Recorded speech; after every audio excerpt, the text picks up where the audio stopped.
Last month, the Senate inquiry examining bank closures in rural areas visited Kingston here in South Australia to hear evidence about how the bank closures have impacted on local communities. Bank SA, which is part of the Westpac Group, has paused the closure of its Kingston branch while the Senate inquiry is underway, but the future of that branch remains unclear.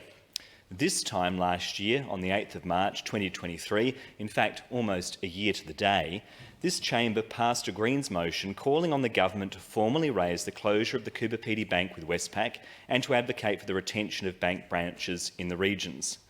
My question to the Minister for Regional Development, therefore, is what action has the Minister taken in relation to regional bank closures following the passage of that motion here in this place, and what is the Malinowskis government doing to prevent the closure of any more regional banks?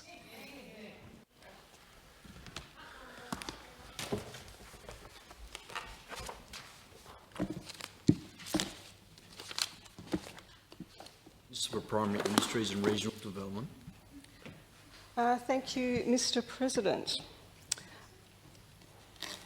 I think the issue of regional banks is something certainly not only that we've discussed on a number of occasions here, but is of great concern to regional communities. The Senate's Rural and Regional Affairs and Transport References Committee's inquiry into bank closures in regional Australia, I understand, did have reopened submissions. Now, I'm not sure whether the member who asked the question did put in a submission for this inquiry with it being reopened. I would have thought that if he felt strongly, as I would have thought he would, I know he doesn't get out to the regions very often, but I know he still cares about them. Look, I'm being fair to the honourable member. I would have thought he would have put in a submission. And I hear there's a lot of squealing from those opposite as well. And yet, I'm not sure that they put in a submission either. Are out of order. Did they put in a submission to the inquiry? If they didn't, it really does beg a belief that they are now making such comments as they're attempting to do, contrary to standing orders by these interjections. I've previously written to the Big Four banks' CEOs, Mr Peter King from the Westpac Group, Mr Matt Comyn from the Commonwealth Bank of Australia, Mr Ross McEwen from National Australia Bank and Mr Shane Elliott from Australian New Zealand Banking Group. In that correspondence, I outlined the state government's disappointment and concern at the continuing and alarming trend of regional bank closures.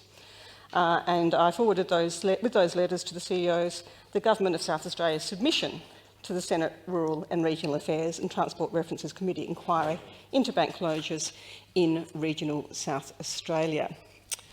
I haven't had an update in the last week or two, but I think it is most unfortunate when we see private entities not living up to what should be their community responsibilities to provide essential services such as banking in regional areas. Supplementary question, the Honourable Mr Sims. I understand the power of a persuasive letter, Mr President. Written a few in my time, they're very powerful. But what else has the Minister done? Has she actually requested a face-to-face meeting, given this motion was passed 12 months ago? What more has she done other than being pen pals with the CEOs? Look, I'll allow the supplementary question, but self-praise, the Honourable Mr Sims, is out of order.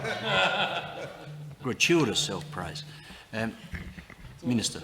Thank you, Mr President. And I suggest it is a bit gratuitous, given that the honourable member didn't bother to make a submission to the inquiry. So writing a letter is good and useful, but I suggest that when there is a Senate inquiry open, that a submission to that Senate inquiry might be a good action to take, as indeed the state government did.